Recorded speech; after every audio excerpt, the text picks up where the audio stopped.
Next हमारा topic है rules for obtaining images bye concave mirror. Concave mirror के द्वारा जो हमारी इमेजेस बनती है, इमेजेस का फॉर्मेशन होता है, उसके क्या रूल्स हैं उनके बारे में हम पढ़ेंगे। इनको समझना बहुत जरूरी है क्योंकि विदाउट इन रूल्स को समझ के रे आप आगे रे डायग्राम्स आएंगे, आपके रे डायग्राम फॉर्मेशन आएंगे कि डिफरेंट प्लेसेस पर हम ऑब्जेक्ट को रखेंगे और उसकी इमेजेस कहाँ बनती है, मिरर में या लेंस में। उनके रे डायग्राम बनाने के कुछ रूल्स होते हैं। अगर ये रूल्स क्लियर नहीं होते हैं तो फिर रे डायग्राम को बनाना बहुत दिक्कत हो जाती है उन्हीं घटनाओं से। तो अब सबसे पहले हम पढ़ेंगे rules for images bye concave mirror. Convex mirror के बाद में पढ़ेंगे। पहले हम कॉनकेव मिरर के रूल्स पढ़ते हैं कि रे डायग्राम्स बनाने के लिए क्या क्या रूल्स होते हैं, क्या क्या अप्लाई होते हैं। तो 4 रूल है मेन इसके। 4 रूल में क्या है, सबसे पहला रूल ये है, फर्स्ट रूल कि जब पहले कॉनकेव मिरर बनाए हैं,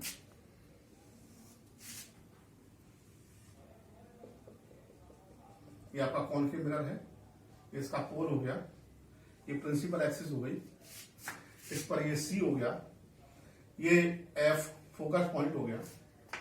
तो द फर्स्ट रूल इज कि when a light ray comes parallel to the principal axis after reflection it passes through focus.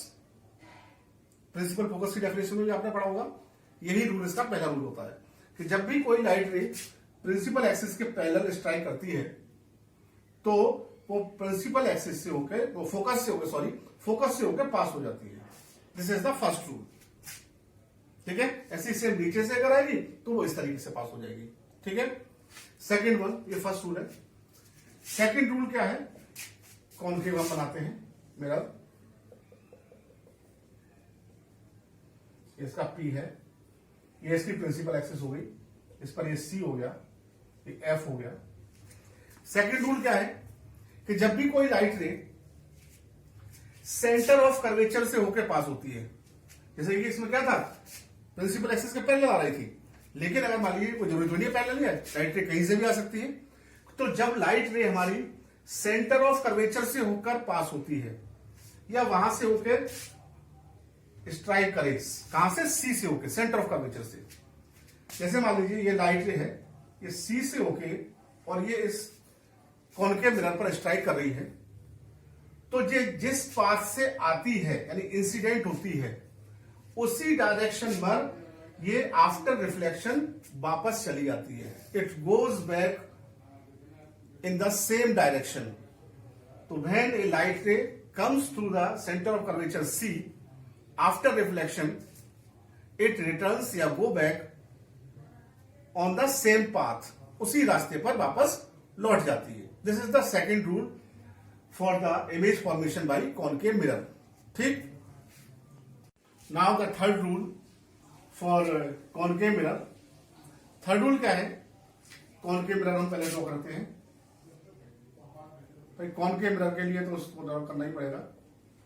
ये इसकी प्रिंसिपल एक्सिस हो गई, ये पोल हो गया, ये सी हो गया, ये एफ हो गया। ये बेसिक कॉमन चीजें हैं। थर्ड रूल क्या है कि जब भी कोई लाइट रे, ये लगभग same to same first rule का अपोजिट होता है। फर्स्ट रूल में क्या था कि प्रिंसिपल एक्सिस के पैरेलल आती थी और फोकस से होकर आफ्टर रिफ्लेक्शन जाती थी। यही था फर्स्ट रूल कि प्रिंसिपल एक्सिस के पैरेलल आती थी और रिफ्लेक्शन के बाद फोकस से होकर पास होती थी।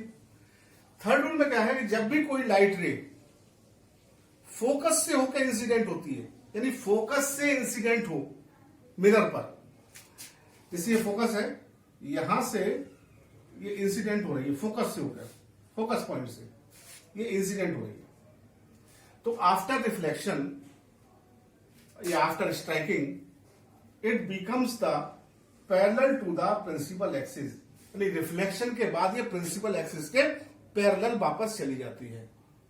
फर्स्ट रूल में क्या था, यहां से इंसिडेंट हो रही थी पैरेलल, यहां से पास हो रही थी।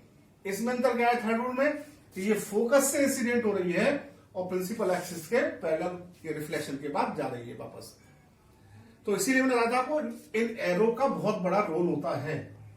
अगर आप एरो ये प्रॉपर नहीं लगाएंगे तो फर्स्ट रूल और थर्ड रूल में कोई अंतर ही नहीं दिखाई पड़ेगा कि फर्स्ट में और थर्ड में डिफरेंस क्या है, क्योंकि देखने में दोनों एक से हैं लेकिन जब एरो जब आप लगाते हैं तो पता लगता है कौन सी इंसिडेंट हो रही है और कौन सी रिफ्लेक्ट हो रही है। सेम इसी तरीके से अब नेक्स्ट है आपका fourth rule, this is the last one. ये कॉनकेव मिरर है आपका, ये पोल हो गया, ये प्रिंसिपल एक्सिस हो गई, ठीक है, ये आपका सी हो गया और ये एफ हो गया। फोर्थ रूल ये है कि जब भी कोई लाइट रे सीधे पोल पर आकर स्ट्राइक करती है,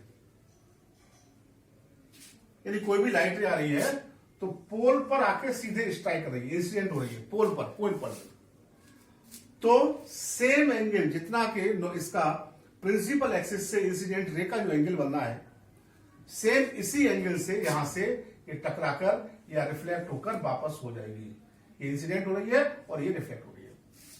यानी पोल पे आके अगर इंसिडेंट होती है तो सेम एंगल से आपका प्रिंसिपल एक्सिस के साथ उसी एंगल से वापस रिफ्लेक्ट हो जाती है। तो इस तरीके से ये कॉनकेव मिरर के इमेज फॉर्मेशन के लिए 4 रूल्स हैं। पहला मैंने आपको बताया था प्रिंसिपल एक्सिस के, जब कोई लाइट रे प्रिंसिपल एक्सिस के पैरेलल आती है, फोकसियों के पास होती है।